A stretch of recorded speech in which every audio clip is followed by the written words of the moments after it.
मुसलमानों को बदनाम करना, देश में नफरत फैलाना पड़ गया नफरती संघियों को भारी। पुलिस ने घसीटकर भेजा जेल। अब जेल से छूटने के लिए गिड़गिड़ा रहे नफरती संघी, तो हाई कोर्ट का चला डंडा, नहीं दी नफरती संघियों को जमानत। जेल में ही रहेंगे देश में नफरत फैलाने वाले लोग। खबर में आगे बढ़ने से पहले लाइक कीजिए इस वीडियो को और चैनल को सब्सक्राइब करने के बाद घंटी बजाना बिल्कुल ना भूलें। दरअसल पिछले दिनों कुछ लोगों ने इंटरनेट पर बोली बाई नाम से एक ऐप बनाया था और इस ऐप के जरिए कुछ लोग मुस्लिम लड़कियों की तस्वीर का इस्तेमाल करके ऑनलाइन बोली लगा रहे थे। एक तरह से ऑनलाइन मुस्लिम लड़कियों को बेचने का काम कर रहे थे और इस पूरे मामले का मास्टरमाइंड नीरज बिश्नोई गिरफ्तार हो चुका है। पुलिस ने घसीटकर जेल में डाल दिया है। लेकिन नीरज बिश्नोई जो मुस्लिम लड़कियों की बोली लगा रहा था, अब जेल से बाहर आने के लिए कोर्ट में नीरज बिश्नोई गिड़गिड़ा रहा है, हाथ जोड़ रहा है, माफी मांग रहा है। लेकिन कोर्ट के जज ने कड़ी कार्रवाई करते हुए मास्टरमाइंड नीरज बिश्नोई की जमानत याचिका खारिज कर दी है और अब नीरज बिश्नोई जेल में ही रहेगा। न भारत टाइम्स ने इस खबर को छापा भी है। बुल्ली बाई ऐप बनाने वाले नीरज बिश्नोई को जमानत देने से अदालत का इनकार। कुल मिलाकर देखा जाए तो मुसलमानों को बदनाम करना नीरज बिश्नोई को भारी पड़ गया है और अब नीरज बिश्नोई अपनी घटिया हरकतों की वजह से जेल में रहेगा।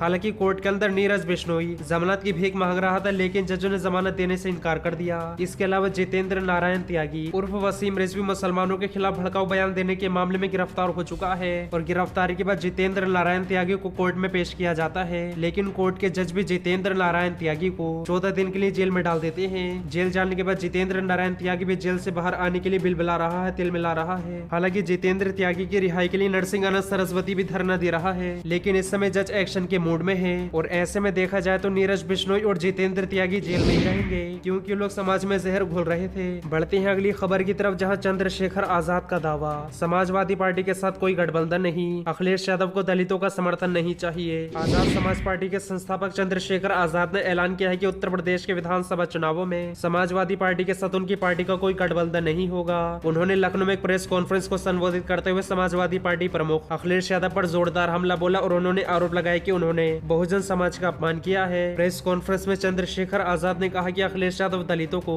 गठबंधन में शामिल नहीं कराना चाहते हैं, बल्कि सिर्फ दलितों का वोट चाहते हैं। उन्होंने आरोप लगाया, कल हमें अखिलेश यादव जी ने अपमानित किया, कल बहुजन समाज को अखिलेश जी ने असम्मानित किया। इसके साथ ही चंद्रशेखर आजाद ने कहा कि अखिलेश यादव सामाजिक न्याय का मतलब नहीं समझते। चंद्रशेखर आजाद ने कहा, मैं चाहता था कि बीजेपी को सत्ता में दोबारा आने से रोकने के लिए एक बड़ा गठबंधन हो, लेकिन हमारे अधिकारों के सवाल पर अखिलेश यादव चुप हैं। अब हम अपने दम पर लड़ेंगे। हमारी कोशिश थी कि बिखरा विपक्ष एकजुट हो जाए। मैंने सबसे पहले मायावती के साथ गठबंधन का प्रयास किया था। एनडीटीवी से बातचीत में चंद्रशेखर आजाद ने कहा, हमें अखिलेश यादव जी ने धोखा दिया है। हमें 1 महीने पहले बोला था कि साथ में मिलकर चुनाव लड़ेंगे। 2 दिन से मैं यहाँ था इसलिए कि हम साथ मिलकर लड़े। मैं अखिलेश यादव के साथ मिलकर बीजेपी को रोकना चाहता था, पर अखिलेश यादव दलितों को प्रतिनिधित्व नहीं देना चाहती। अखिलेश यादव जी को दलितों का सम्मान नहीं चाहिए। मैं 2 दिन में बताऊंगा कि क्या करूंगा। हो सकता है कि कोई तीसरा फ्रंट तैयार हो जाए।